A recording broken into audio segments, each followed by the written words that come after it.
அனைத்து கட்சி கூட்டம் நடைபெற்றது. இந்த கூட்டத்தில் தொகுதி மறுசீரமைப்பு தொடர்பாக மாறுபட்ட கருத்துக்கள் வந்து என்ன இருந்ததுன்னு முதல்ல சொல்லுங்கள் சார்.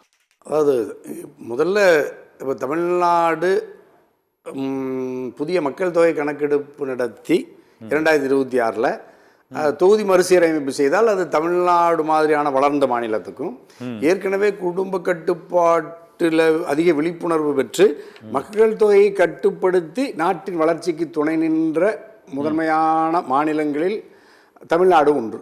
அப்படி தமிழ்நாடு அப்படிப்பட்ட ஒரு மக்கள் தொகை அடிப்படையில் விகிதாச்சார அடிப்படையில் நாடாளுமன்ற தொகுதிகளுக்கான எண்ணிக்கைன்னு பார்த்தா இப்போ இருக்கிற 39 நாடாளுமன்ற தொகுதி பெற்றிருக்கிற தமிழ்நாடு இந்த எதிர்காலத்தில் இப்போ வரப்போகிற 26 கணக்கெடுப்பில் எடுத்து அதோடு ஒப்பிட்டா நமக்கு எண்ணிக்கை குறைங்கிறதுனால தான் இன்றைக்கி தமிழ்நாடு முதலமைச்சர் மாண்புமிகு தளபதி அவர்கள் அனைத்து கட்சி கூட்டத்தை கூட்டினாங்க. அந்த கூட்டத்தில் 60க்கும் மேற்பட்ட அமைப்புகள் இன்றைக்கி பங்கெடுத்துக்கிட்டாங்க. கிட்டத்தட்ட 58 அமைப்புகள் பங்கெடுத்துக்கிட்டாங்க. இந்த 58 அமைப்புகள்லையும் எல்லா அமைப்புகளுமே 58 அமைப்புகள் பங்கெடுத்திருக்காங்க. 58 அமைப்புகளும் ஒற்றை குரலில் தமிழ்நாடு அரசு மாண்புமிகு முதல்வர் கொண்டு வந்த இந்த தீர்மானத்தை தொகுதி மறுசீரமைப்புக்கான மத்திய அரசினுடைய இந்த நோக்கத்தை, இந்த விருப்பத்தை, அதற்கான ஏற்பாடுகளை அதிகாரபூர்வமாக அறிவிக்கவில்லை என்றாலும் எதிர்காலத்தில் வரும் என்று யூகித்து முன்கூட்டியே அதை நம்ம வந்து மத்திய அரசுக்கு வலியுறுத்துகிற அளவில், ஒன்றிய மோடி பாஜக அரசுக்கு வலியுறுத்துகிற வகையில் இன்று தமிழ்நாடு அரசினுடைய இந்த கூட்டம் அனைத்து கட்சி கூட்டம் நடந்துச்சு. அனைத்து கட்சி கூட்டத்தில் ஏகமனத தீர்மானம் நிறைவேற்றிட்டோம். இப்போ கண்ணனையா கேட்கறதுல மாறுபட்ட கருத்தில் இந்த 58 இயக்கங்களில் யாராவது குறை கூறினாலா அல்லது மாறுபட்ட கருத்தை சொன்னாங்க? அமமுக ஏதாவது கேள்வி எழுப்பினாங்க. இதே போல அதிமுக தரப்புலையும் வலியுறுத்தப்பட்டது. திரும்ப பாட்டாளி மக்கள் கட்சி சார்பில் நீங்கள் இந்த தென் மாநிலங்களின் இந்த கூட்டு நடவடிக்கை குழுவுக்கு அந்த மாநில முதலமைச்சர்களை சந்திக்கணும் அப்படின்லாம் செய்தி வந்தது. அதான் நீங்கள் நேரில் அதெல்லாம் என்னன்னா இந்த கருத்துக்கு வலிமை ஊட்டுகிற வகையில் கருத்து வந்துச்சு. ஓ சரி சரி. அதில் ரொம்ப கவனமாக இருக்கும். இதில் இது அவசியமற்றது. இப்போ பாஜகனுடைய அண்ணாமலை சொல்வதை போல அல்லது பாஜக தரப்பினர் சொல்வதை போல இது கற்பனையானது. ஏற்கனவே ஒன்றிய அமைச்சர் அமித்ஷாவே தமிழ்நாட்டில் மாநில நாடாளுமன்ற உறுப்பினர்களுக்கான எண்ணிக்கை குறையாது என்று சொல்லிய பிறகும் கூட இது ஒரு தேவையற்ற கூட்டம் என்று பாஜக அண்ணாமலை தொடர்ந்து கூறி வர்றாரு. இன்னைக்கு கூட பேட்டி பார்த்தேன்.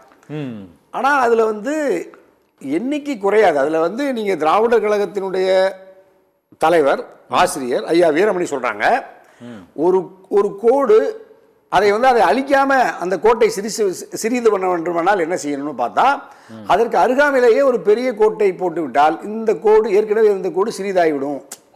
அதை ஒப்பிட்டு எல்லா அரசியல் கட்சி தலைவர்களும் இதை நீங்க உணரணும். தமிழ்நாட்டுக்கு நாடாளுமன்ற தொகுதியினுடைய எண்ணிக்கை குறையாது.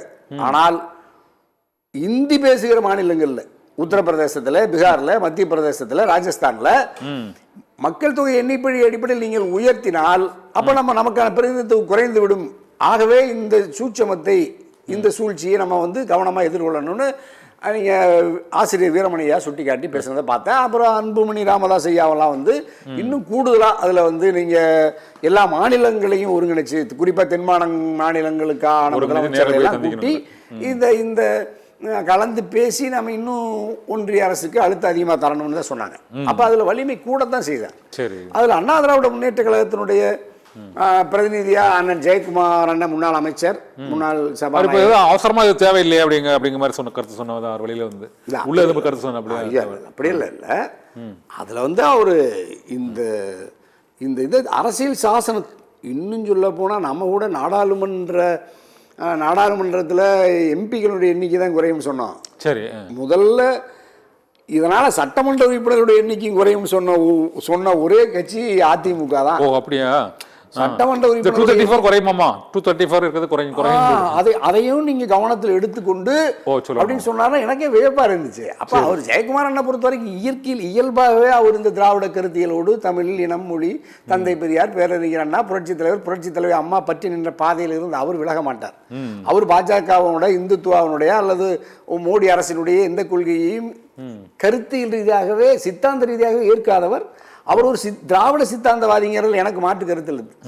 தனிப்பட்ட ஜெயக்குமார் அண்ணன் இதுவே வேறொருத்தர் வந்தா இந்த கருத்தை பதிவு பண்ணிருப்பாங்கன்னு எனக்கு தெரியாது. ஆனா அவரு இந்த கருத்தை ஒட்டி பதிவு பண்ணாரு. சரி, நாங்க எல்லாருமே எதிர்பார்த்ததை விட நாடாளுமன்ற உறுப்பினர்களுடைய எண்ணிக்கை குறையும் இந்த மறுசீரமைப்பாளர் எதிர்பார்த்தா இதன் அடிப்படையில் இவர்கள் தென் மாநிலங்களில் மக்கள் தொகை கணக்கெடுப்பின் அடிப்படையில் சட்டமன்ற உறுப்பினர்களுடைய எண்ணிக்கை குறைத்தால் அது எந்த அளவுல நீங்க மறுபடியும் தமிழ்நாட்டை பாதிக்கும்னா அது மேலவைக்கான ராஜ்யசபா உறுப்பினர்களுக்கான எண்ணிக்கை குறையல. இப்ப நீங்க அதுவும் குறையும். சரி சரி. அப்ப இவைகளெல்லாம் சுட்டி காட்டியது அண்ணன் ஜெயக்குமார் அதிமுகவினுடைய பிரதிநிதி தான், எடப்பாடியுடைய பிரதிநிதி தான். ஆகவே அவர் அதுல இன்னும் கூடுதலா அரசியல் சாசன திருத்தத்துக்கும் வலியுறுத்தணும்னு சொல்றாரு. இப்ப இதோட மட்டும் நிறுத்தல, பல்வேறு இயக்கங்கள், சமூக இயக்கங்கள், அரசியல் இயக்கங்கள் தேர்தலில் போட்டியிடாதவங்களாம் மிக தெளிவாக சொன்னாங்க.